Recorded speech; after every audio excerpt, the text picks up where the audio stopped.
Welcome back to the Molpigs podcast. Today our guest is Jurek Kozyra. We have a second new co-host today. Say hello to Dhaval. Hey. Also here today are Boya, Hello. Erik, Hello. and I'm Hannah. Jurek is the founder and CEO of Nanovery, a DNA robot-based diagnostics company for early disease detection. Prior to this, he studied computer science with artificial intelligence at Nottingham University and earned his PhD in DNA nanotechnology and DNA computing at Newcastle University. Other than Nanovery, he has also been involved in a DNA barcoding spin-out. Jurek, hi. Hi, Hannah. Delighted to be here. So, first I'd like to ask you something I ask all our guests. How did you find out about and get into molecular programming? Mm, yeah, that's an interesting question for me. I guess it was the PhD work that I did, but actually, maybe a bit of embarrassing story from before that.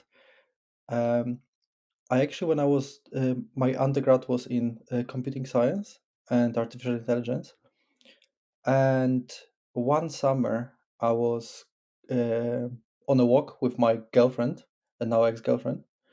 And I don't know how it happened, but essentially we had a conversation that one of us said, "Oh, there's actually, very little we talk about." Um, Obviously, it wasn't true, but I kind of um, coming back to uni on my final year. I was thinking, okay, if I take all the biology related modules I can do. My girlfriend was studying biotechnology at the time. So I started taking modules like non-starter computation, biologically inspired computation, all this kind of crazy master level modules. Uh, and yeah, like I found it so fascinating the way computers and algorithms are inspired by biological processes, how you can model evolution and use it for optimization. And for me, it was just like mind blowing experience. And after my final year, um, I just essentially got so into this that I started my PhD in DNA nanotechnology, which was part of my project was part of synthetic biology group at ICOS. Yeah, I think that's the most unusual way that someone's got into molecular programming. I like it because I was wondering how because it says in your bio that you got into unconventional computing in undergrad, and that seemed quite unusual. So I see you were taking master's courses. So when you went into ICOS for your PhD, and you wanted to do DNA computing, so because they're more synthetic biology, was this new to them? What did they say? So actually, it was a group that was very computationally heavy, and we were having a lot of projects with School of Physics, School of Biosciences, on different aspects of how we can help other people leverage the power of computation for different type of projects. So it was around designing smart molecules or smart systems. Uh, we were essentially like trying to build compilers for physical systems, and then kind of optimize them to build like emerging programmable behavior. And for me, all of this was very new, but I kind of there was something in it. And when I started my project, it was also at the time where DNA origami started becoming big. So my immediate project was like, hey, let's look at the programmability of DNA origami.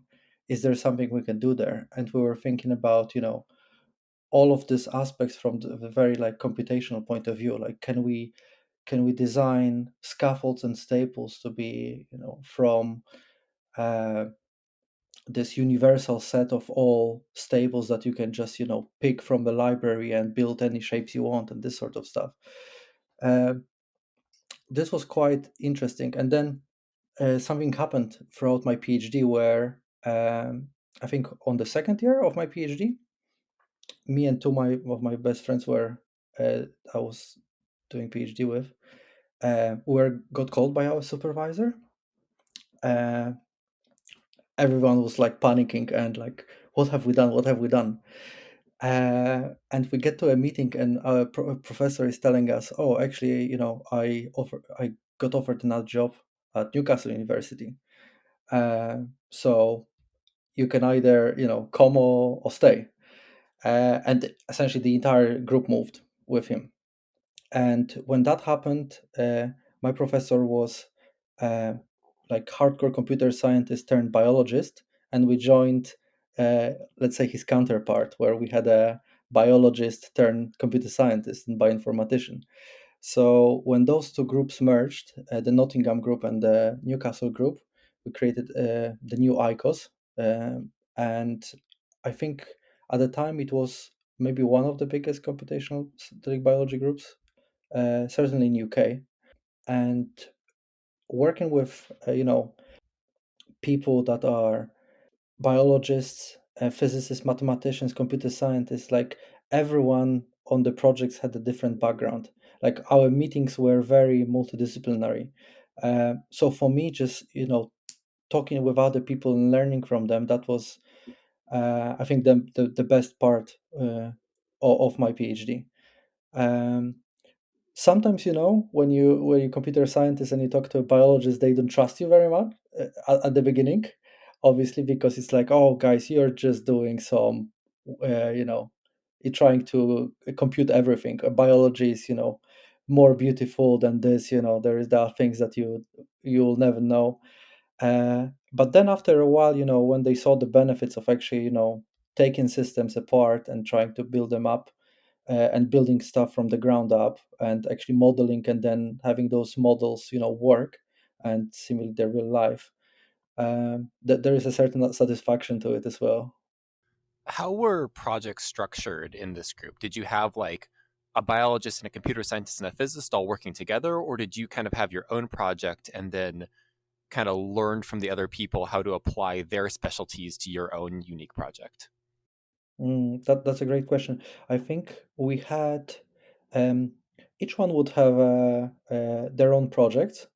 So for example, my project was initially based on this computational around DNA origami and the scaffolds. Can we make them uh, more programmable, more addressable, but also kind of biologically orthogonal?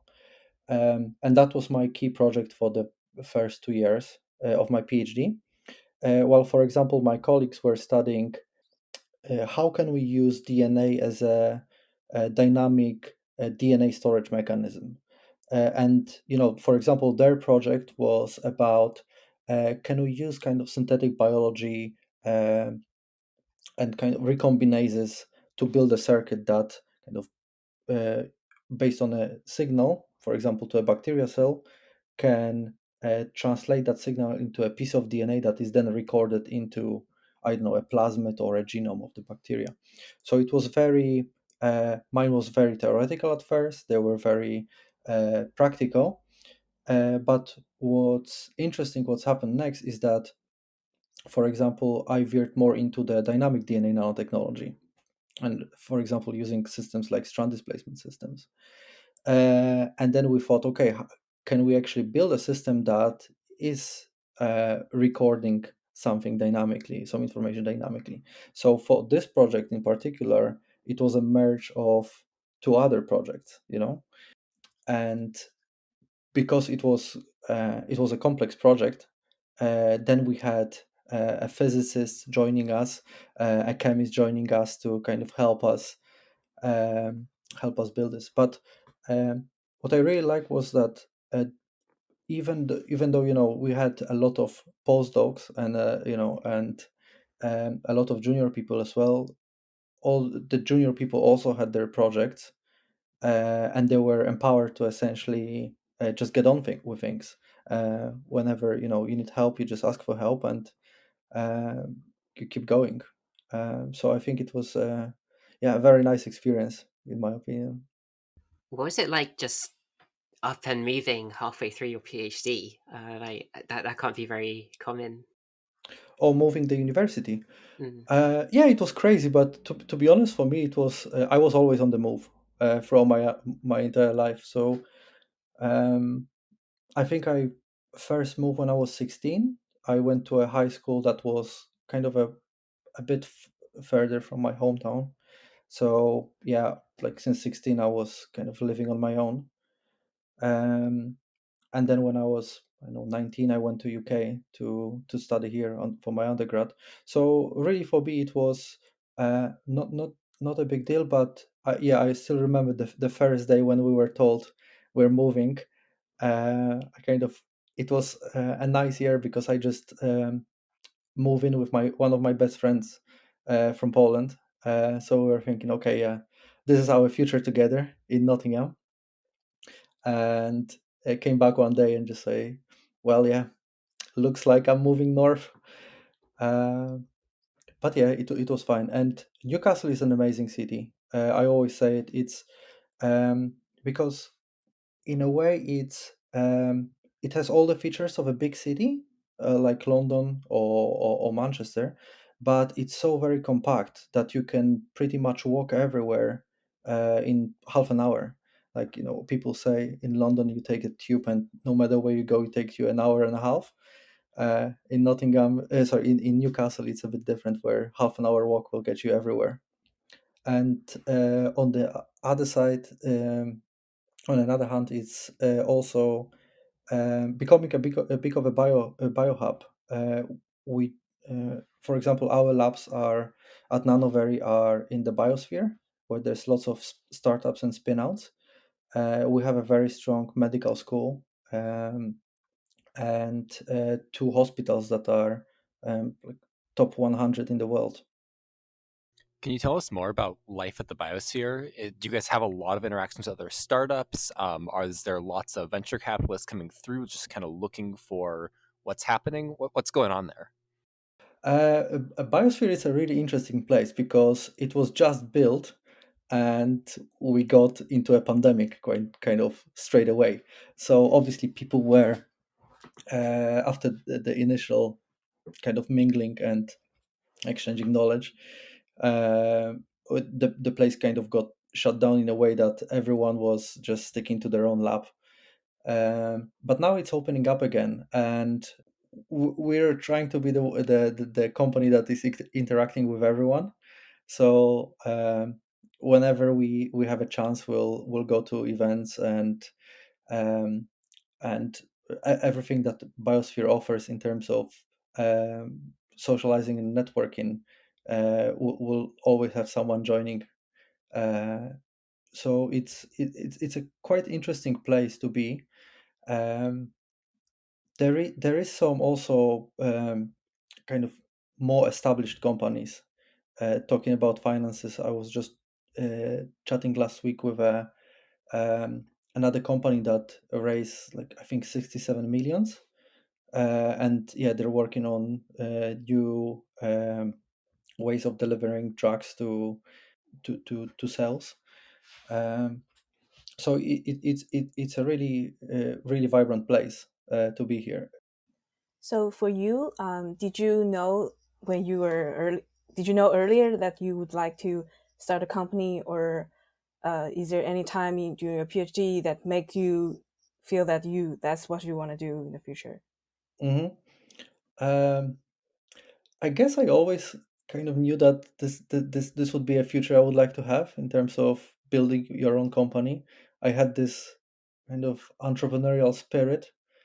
Um, Actually, I think I started like my first company that lasted maybe a week when I was like a teenager or even younger. I was essentially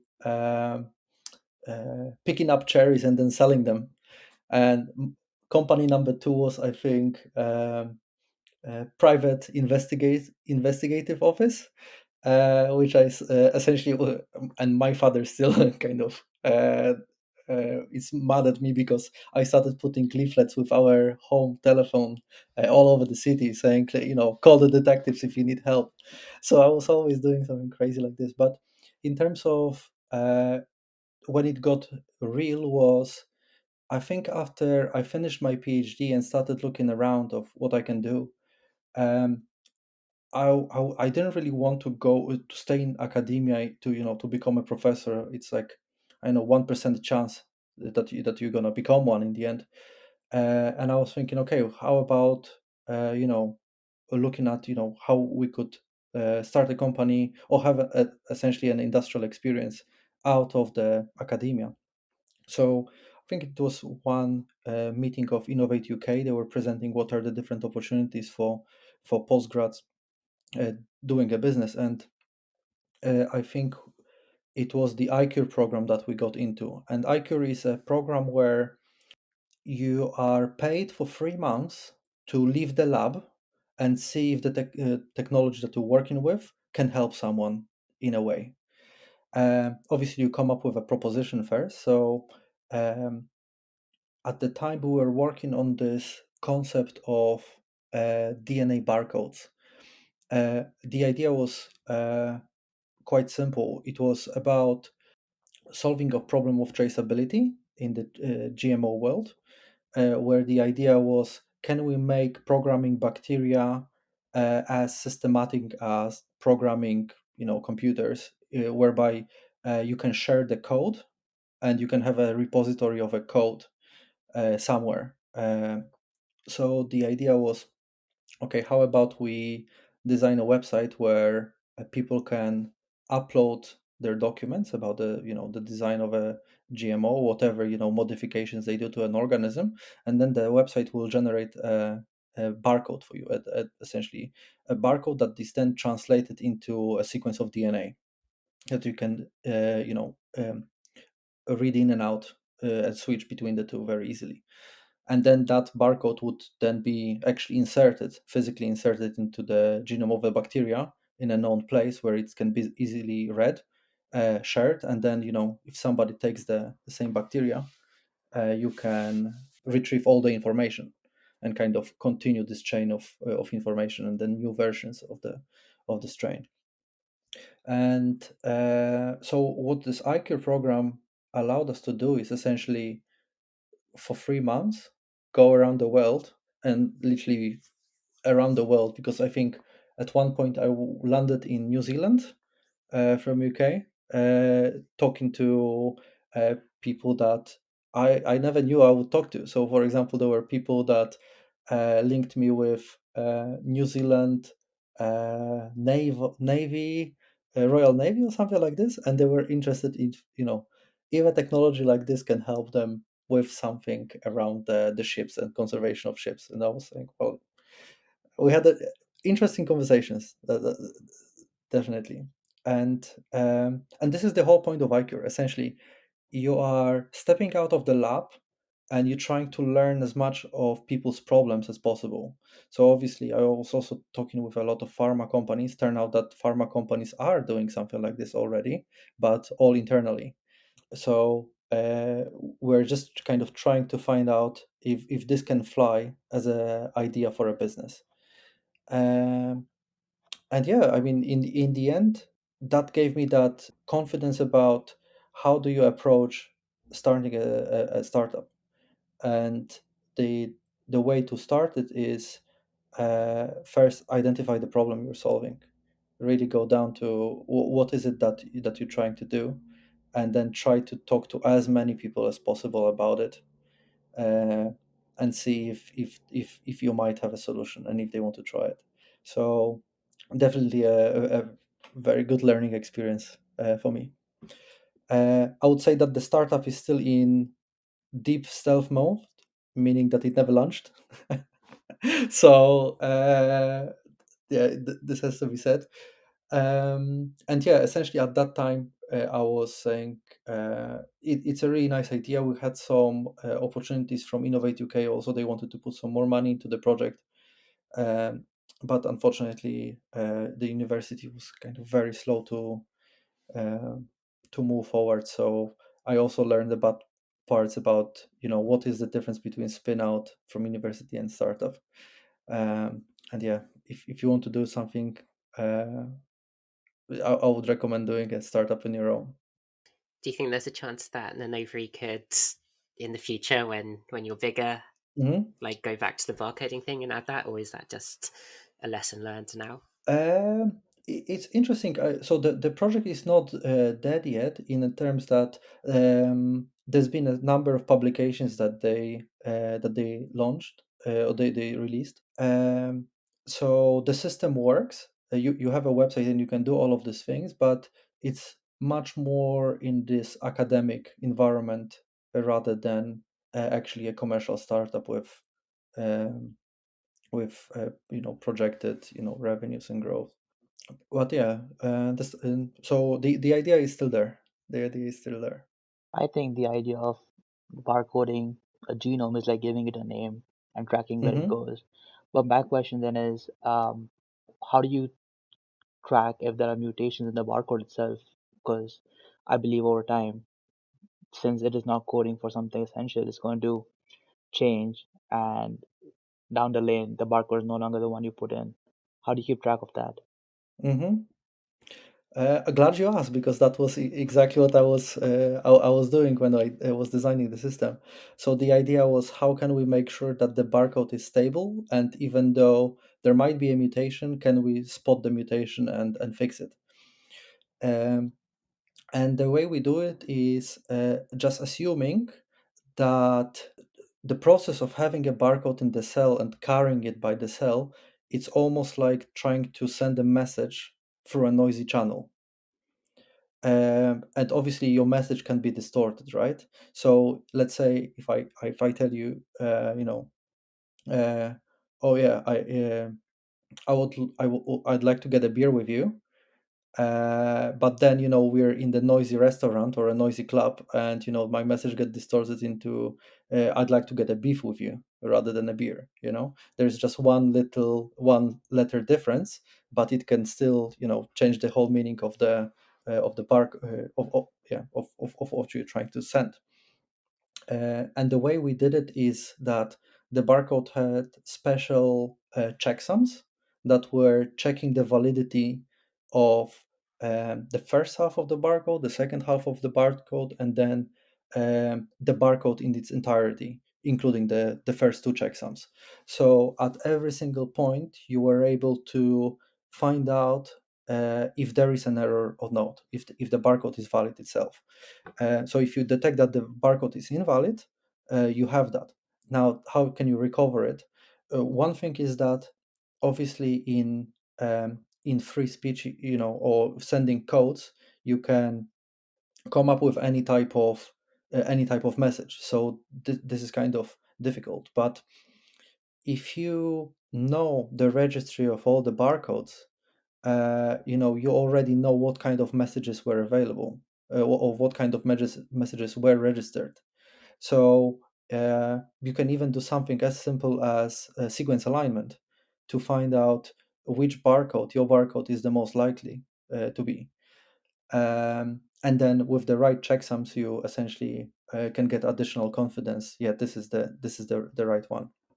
So yeah, there were some smart tricks we've put in the barcode, so it wasn't just kind of plain code. Is there a limit on how long these barcodes can exist before you lose any ability to kind of correct any errors? That's another great question, and a funny story is that my friend that was developing those barcodes with me, he was on the biological side of things. He actually had to find out how stable those barcodes are. And to do that, he designed a whole system where you had a continuous growing of bacteria previously barcoded, and trying to see what is the mutational burden on the barcode.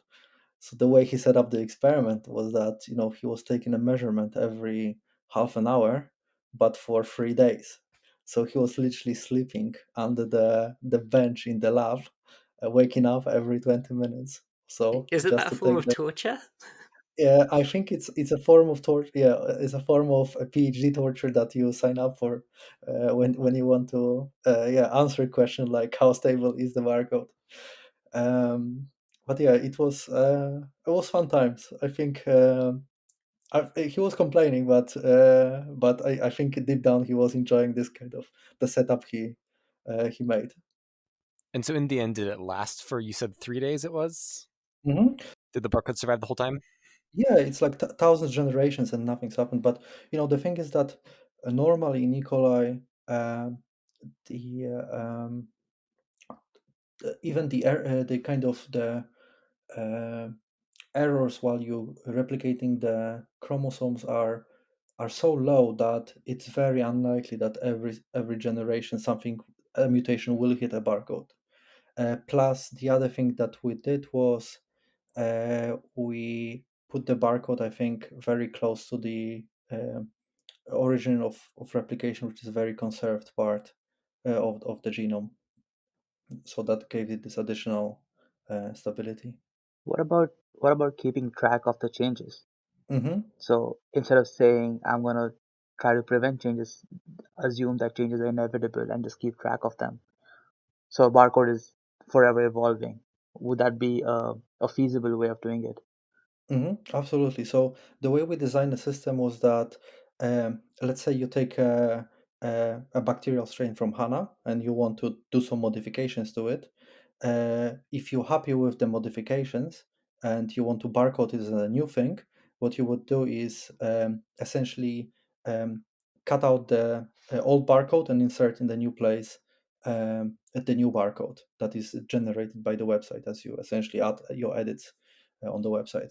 And we did it in a way that it was very easy to essentially uh, pop out the last barcode and insert a new one in.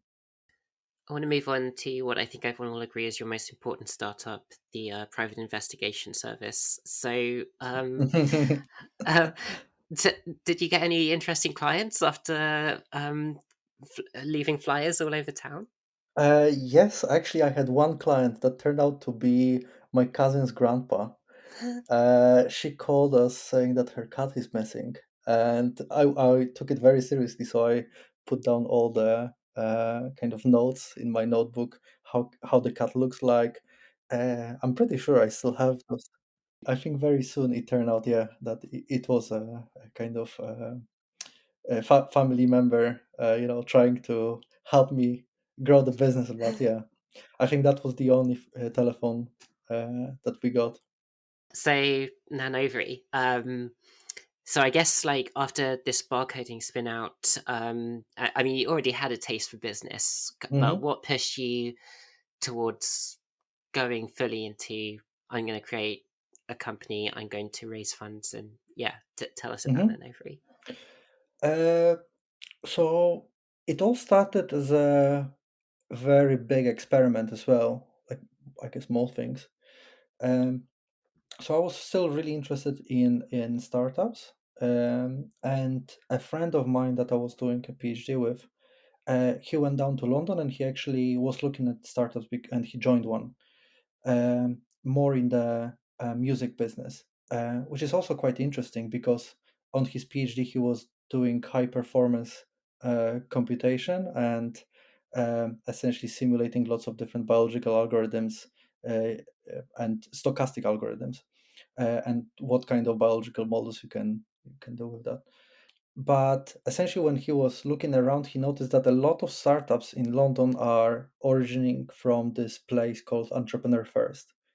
And when I've heard about Entrepreneur First for the first time, I didn't know what it is. And it turned out to be, like, seriously, the biggest experiment in my life, at least.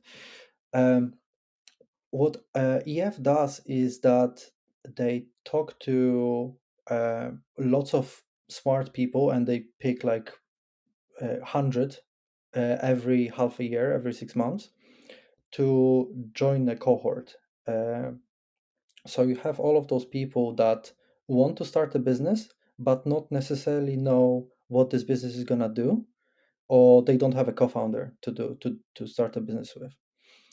And this experiment is quite interesting because what happens is all of these people are put in one place and asked to ideate, and the ideation essentially becomes, okay, I'm an expert in X, can I talk to an expert in Y, see where is the cross section of potential ideas we can work on, and if we find something cool, we try to launch something in literally 8 weeks. And so you have 8 weeks to come up with an idea, to come up with a co-founder, an idea for a startup. And it's a very fast-paced process. It's kind of like a Where business blind date sort of thing. exactly, yeah, we literally had like some events where like speed dating, when everyone that doesn't have a team, please go to speed dating, and get into a team by the end of the day. That was the challenge. Um, so there's an interesting mechanic to it, where if you're a solo founder and you haven't found anyone, it's better to get into a team as soon as possible. If you're in a team and you're making progress daily on your startup idea, stay in it for as long as you're making progress. As soon as you stop making progress, or you feel this is not really working on a personal level or any other way, or the idea for a startup is not really good, or you pivot into something where you need somebody else like with different expertise, so you already know that this won't work, you are encouraged to break up from that pairing as soon as possible. And then it comes again, the loop comes again. So and I think I had like 5 different co-founders throughout the process. And the idea for Nanovery started like literally on the last possible week. So coming into EF, I knew about nanorobots that are designed for intelligent drug delivery systems, where you essentially design a DNA origami cage that is filled with drugs and delivers those drugs to a specific cells. Um, and I thought, okay, this is kind of my edge. This is what I can build a startup around.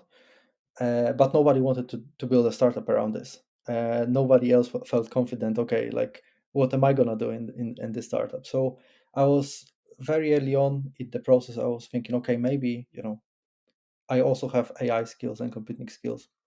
I can work on somebody else's idea. I don't really care. I just want to do something.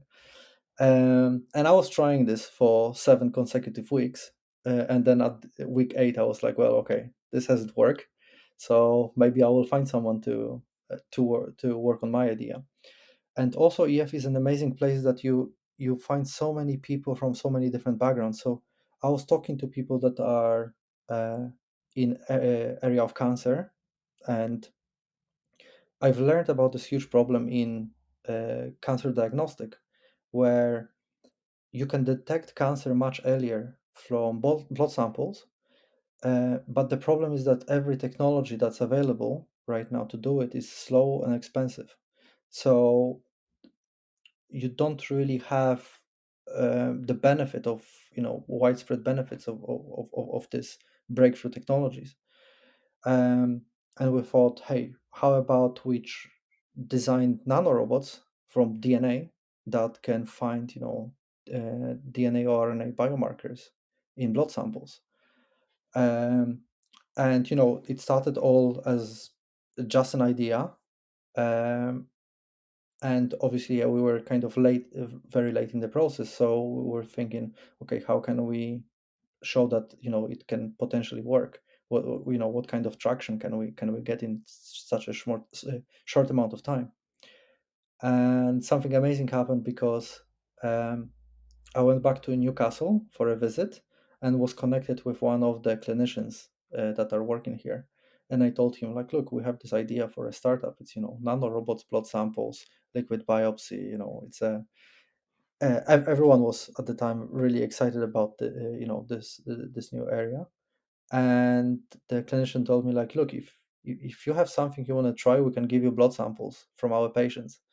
So I came back to EF saying, hey, look, I think I secured blood samples after 2 weeks of having this startup on literally a napkin sketch. And they were like, oh, okay, this is good, like keep going, guys. And yeah, we got the initial investment from them, and yeah, we just went for it. The rest is history, as they say. But obviously, we've been going for 3 years now, and yeah, so far it's been the hardest thing I've ever done in my life, running a company, and also running a company that is in healthcare space, and also a company that is, uses DNA nanotechnology as the, basis of everything. So it's definitely been the hardest thing I've done, but I enjoy it, and it's really rewarding to.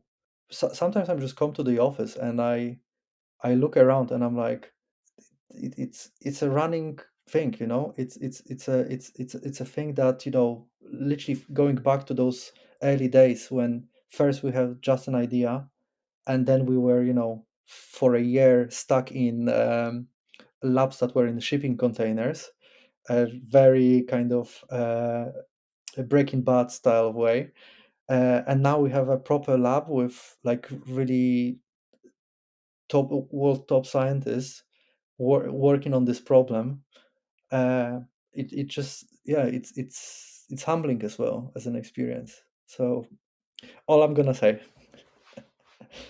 So, kind of looking at what Nanovery does, there's kind of two parts to it, right? There's the molecular diagnostics where you like optimize the biology, and then there's the AI side where you're trying to design the diagnostic probes. How do the two sides work together? Like, what's the team look like for these two separate but related enterprises? Hmm. Exactly. So when we started, we actually just had um, the molecular side. We didn't have any AI to start with, and I also didn't want to start with AI. So what we wanted to do is build a proof of concept that is, the AI part is actually, it's not artificial intelligence; it's just intelligence. So people designing, those systems. Um, and but very soon, when you take an idea to the lab and you see that it doesn't work, you start troubleshooting it. So very very soon we needed to have a system that essentially is able to first predict how the given system will behave in the laboratory, but also then suggest uh, changes that you can make, and having this kind of rapid feedback loop where we can modify the designs and then see how they would perform before we even, order our first piece of DNA, which is also in terms of just running the cycles of design.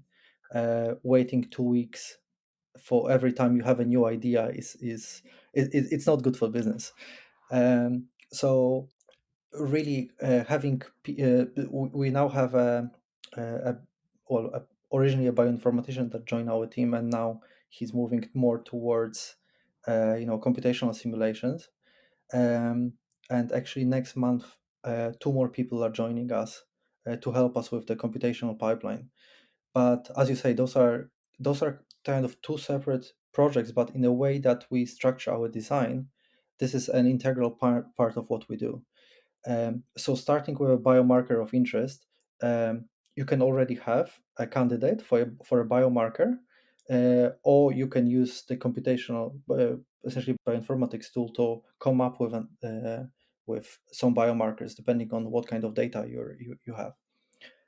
When you have the biomarker, then what happens is you need to simulate or design your system based on the concentration of biomarkers, um, and then how to best detect it, and then off you go to the lab part when you're doing those experimental optimizations. And this is a closed loop system, so every experiment is informing us on how to design those system better next time around. How many of those closed loops do you think you've gone through? How many different diagnostics are you Mhm. looking at? So we moved into the lab April 2021. So it will be nearly a year now that we've been running. And I would say that around 10 loops have been closed like this. Um, and obviously, for the kind of first half a year, the loops were single idea, let's run with it. Uh, Now it's more, you have kind of 20 mini loops before you actually start something, because you can go through 20 different designs because before you settle on one that you're confident is promising enough, you want to bring it forward into the lab. But yet, kind of shortening this design cycle is something that we also work on right now. And so then once it gets into the lab, like what are your next steps? Like what kind of timeline would there be before you start to get to things such as clinical trials? Is that kind of a 10-year timescale, or what are you looking at? Oh no, we want to get to clinical trials as soon as possible. So the way we worked with is first we were doing our tests purely in like our optimum buffer for those sorts of technologies.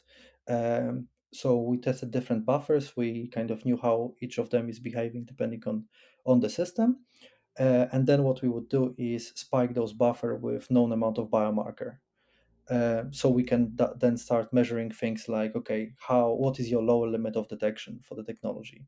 You can do interesting experiments about selectivity and sensitivity of your system by introducing, mutations and so on. And then we moved into kind of more clinically relevant media, which is blood serum. So we would order from a commercial source a serum, and we would do exactly the same type of experiments with spiking them with a known amount of biomarkers. Um, so the next step for us, the obvious step was, okay, now we can work with serum. How about we get hold on to some patient serum so we can do like a small cohort study.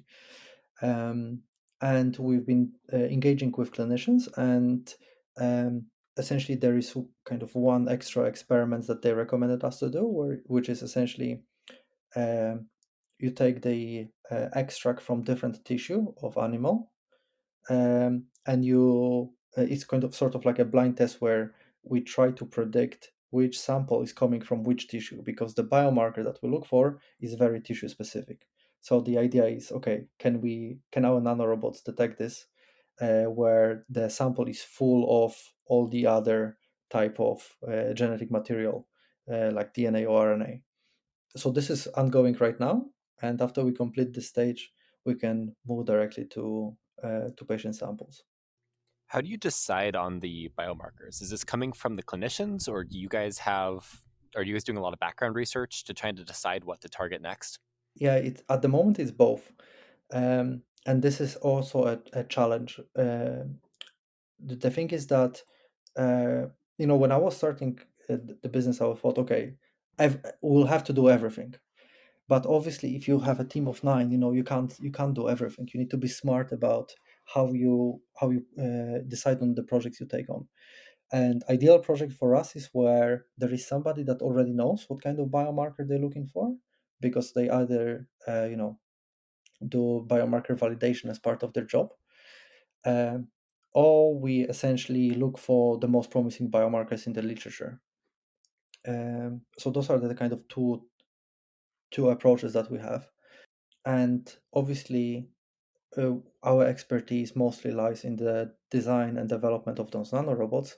We're not a company that is, doing biomarker validation. But early on, yeah, in a startup, that's a kind of this. I think about startups is that at the beginning you do have to do everything yourself, but as soon as possible, try to find a way where you can, either leverage your network or your, the people you work with to do things smarter. So you said that you have faced a lot of challenges. Are those challenges mostly about the technical side, or how to form the company, find the right people, or can you talk more about that? Well, I would say that the challenges are many and often, and the thing is that for me especially, it's when I wake up, I go to the labs. I don't know what kind of challenge I will like. So there are some challenges that you need to solve, but the most kind of surprising and the ones that are giving you the most kind of confidence are the challenges that are coming unexpected, and then you need to like think on your feet and try to put down fires, as effectively as possible. uh, But yeah, I mean, in terms of the technology, yeah, we progressed a lot since a year. So I think uh, in 12 months I'm surprised where we are, because we're a bit further than I thought we'll be.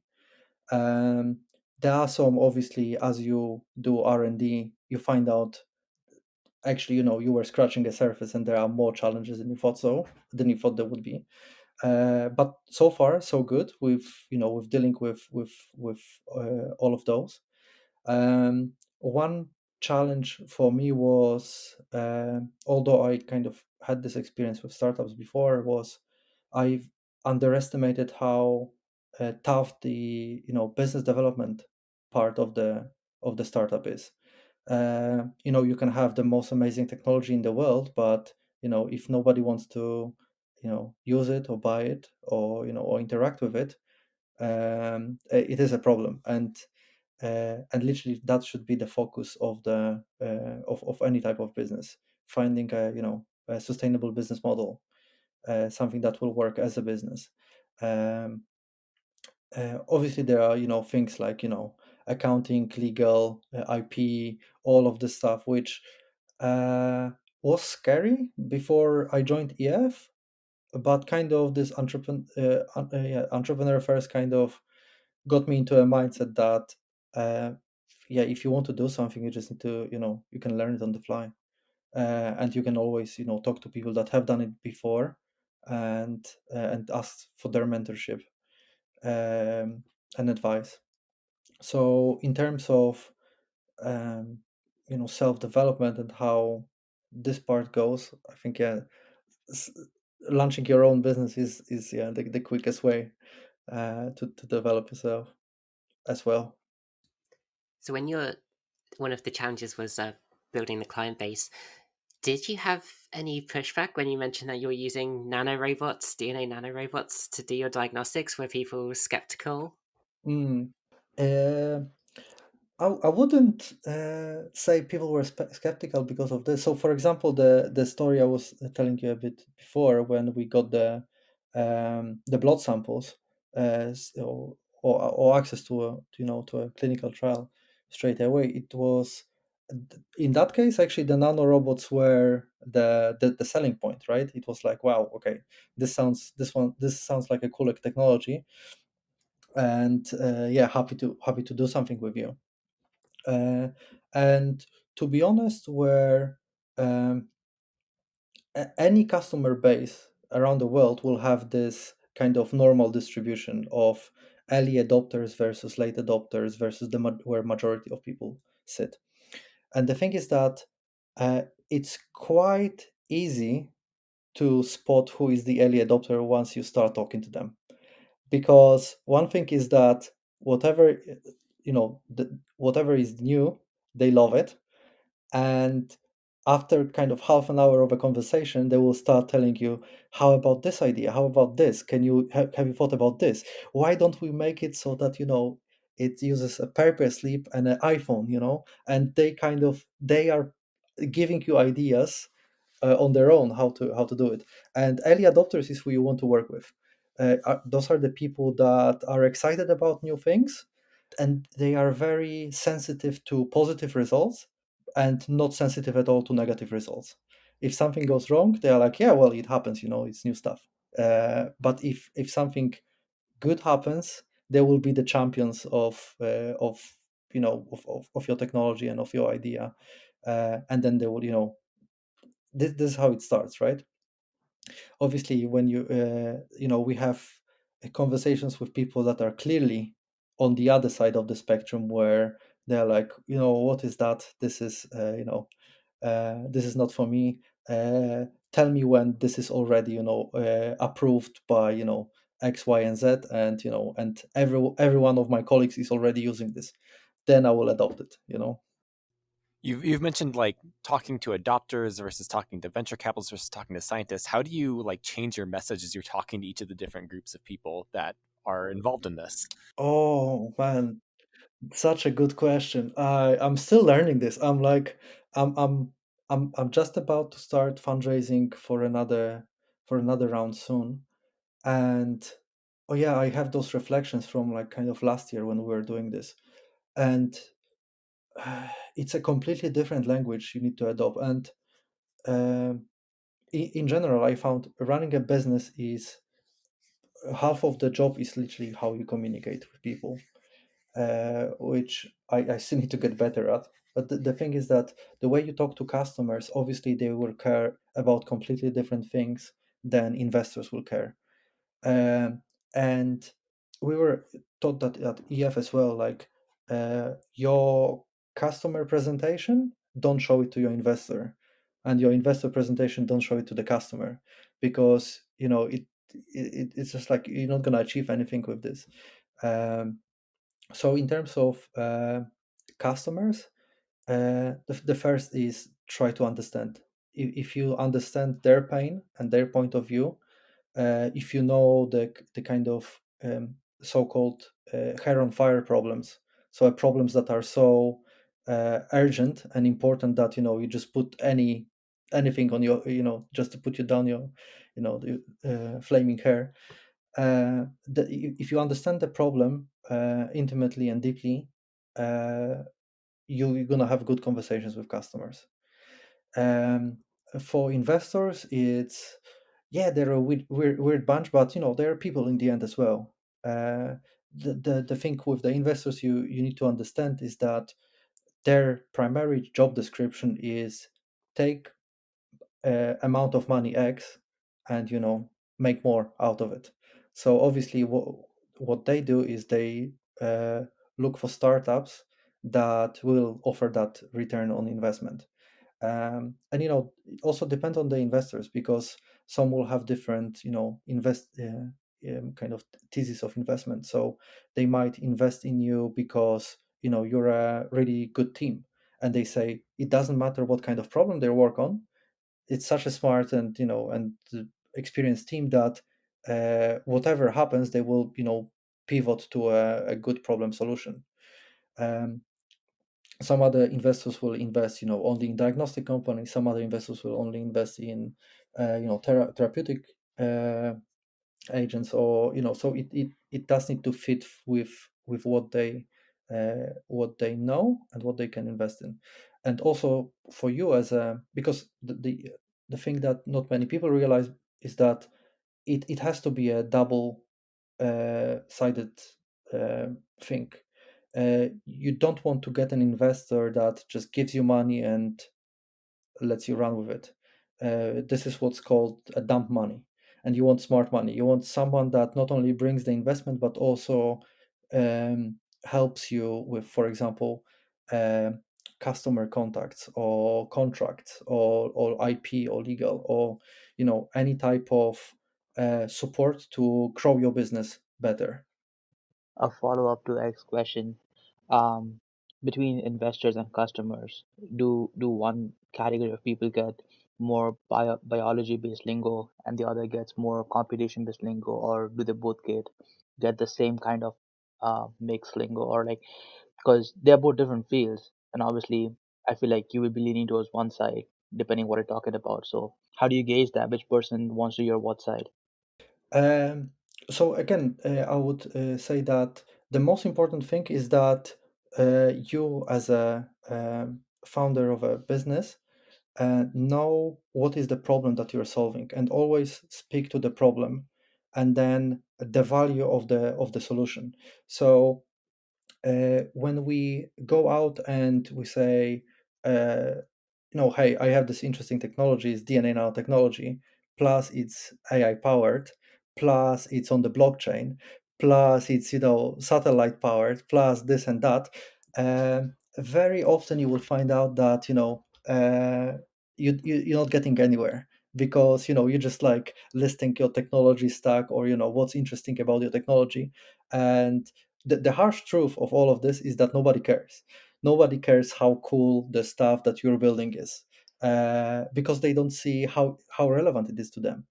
But if you go out to them and say, hey, I notice you're in this area, and I have some ideas about solving some problems around this area, so can you tell me if I'm on the right way? And you will find out that people love talking about their problems. like, this is a fantastic thing about early stage startups, is that people know that you probably have nothing to sell yet, and if you approach it from the problem perspective, people would talk to you, and they will tell you, oh, this is a problem, also this is a problem. And uh, I think there is an art in the way you get a little bit more information every time you talk to them, and try to essentially map out what is the problem. And then your job as an entrepreneur is, okay, can I come up with a solution that will solve that exact problem? And it might not solve the entire problem uh, at first. It can solve like a small part of the problem, but if you're leading with value and you're giving your customers something, they will want to talk to you more, and then they will get interested in, like, okay, so you gave me this, it does solve my problem. How does it actually work? How are you able to do it? And then you can, then you can say, hey, it's DNA nanotechnology, it uses AI, it's lasers, this smokes and mirrors. Well, hopefully not smokes and mirrors, but um, yeah, then it becomes a completely different conversation. So on the topic of that technology stack, so I guess it's fair to say that most startups are kind of. I guess it's fair to say that there's not really something that's typical for a given startup, but do you think there are any unique challenges that come with doing a molecular programming slash DNA nanotechnology based startup compared to other startups? Absolutely. So I think um, the main challenge is, well, there are a few. For example, um, if you talk to people, there's a lot about explaining what it actually is, with investors especially. So the question, what is a nanorobot? I can't remember how many times we had that. And you need to tell them it's like this, but like this, and everyone already has a concept. Either it's a small metallic thing that runs around, and battery powered and so like this, and you tell them, like, no, it's not like this. It's more like this, but there is no point of reference really, if you haven't have been through some sort of molecular programming school, or if you haven't not touched any projects like this. um, so the kind of explaining what it actually is a challenge. Also, people think that it costs a lot of money to build, which actually, with the recent progress in technology, it's not that expensive. Uh, Another problem that I see in general for all the healthcare and biotech startups is that you do need to get investors that understand the timescales, because obviously, if you're building a dating app, you can, come up with a prototype, in few days, and you can keep adding features very often. With biotech startups is and healthcare startups, it's a bit longer, because obviously you need to spend extra time to show that what you're building is actually working as it's supposed to be. You need to go through the regulatory approvals, clinical trials, so on. So it does take time, and the sales cycles are also longer. For a customer app, you can get a client in, visit this website, click a button, and you're sign in. For a company in this in area that we're in, it can easily take half a year or a year from the beginning of a conversation to where you have a deal signed, because very often it's not only one person that decides, and this is true for uh, every startup in biotechnology. So yeah, those are the three challenges that I would say are the most important. I'm not sure how much you're like allowed to say, but what are your DNA nanobots? I know there's DNA and there's fluorescence. Are you allowed to say whether this is a strand displacement or translation based? What exactly are you guys doing for our scientist audience? Yeah, sure. This much I think I can share. So yeah, a lot of the thing that we do is based on strand displacement, and essentially trying to use reactions like this as essentially trying to use a biomarker as a information that you put through the system.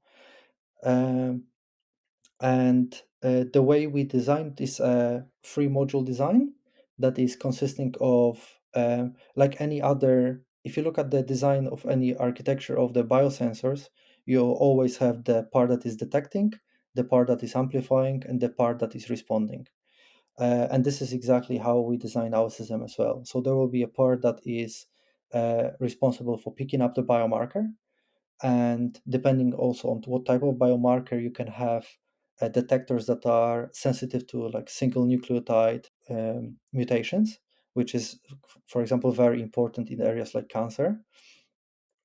Um, then you have the amplification, which is it's very different to the PCR amplification, where you try to activate as many cascade of DNA reactions as possible to bring the signal to detectable level. And at the end you have the fluorescent base readout. One thing I'm gonna say is that we have this design, and a lot of systems like this are studied in academia. But if you look at the papers in academia, they're still working with very high concentrations of the components. And also what they do is they measure everything with a kind of single cuvettes, which is to kind of produce a graph for a paper. It will take you a week or more of testing and shooting different samples over and over again. So a lot of the early development that we did was actually how do we make that move into closer to the where our customer base is. We know, for example, that something like a plate reader is available in most of the hospital labs. So can we port this technology into plate readers and make it work there? So a lot of optimization around how do we actually handle the liquid, what kind of consumables we use. A lot of testing went into this as well. And then we're on the way to essentially make this technology even more sensitive and more robust. So you were mentioning that currently your team has 9 members. Like, what are their compositions? How did you find them?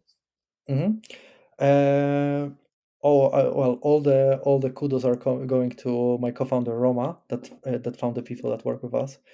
We were actually very lucky because when we were raising the investment, we put out the advert, and the response has been amazing. We found people that were, for example, two of our lead scientists were in Singapore on the A-STAR program, which is a very good science program funded by the government. And from all the places after Singapore, they ended up in Newcastle on our doorstep. So interviewed them, and it immediately clicked. With like we made a decision like on a day that we were hiring them. And the third person joined us from London. It was also it was such a crazy time because they they moved even before we closed the round, so there was no money in the company left, and people have been moving to Newcastle to start working with us. And I was like, okay, like we better like close the deal, and because otherwise it might got a bit mental. um, and since then the company's been growing, so we also have good ties with Newcastle University. So some good people that we work with in collaborative projects. At the end of the project, they just decide, okay, I really want to join Nanovery and work with them. Uh, so far so good. But we're always on the lookout for smart people that are into this type of work, and we have a good working culture. Uh, Pretty much everyone that visits us is like, "Oh, what a nice place to work." So I think we're creating something special. So if any of the listeners would like to get in touch in terms of careers, yeah, don't hesitate. Just let us know. So with that, thank you so much for joining us, Jurek. Stay tuned to our newsletter for details on our next podcast episodes, and thanks for listening.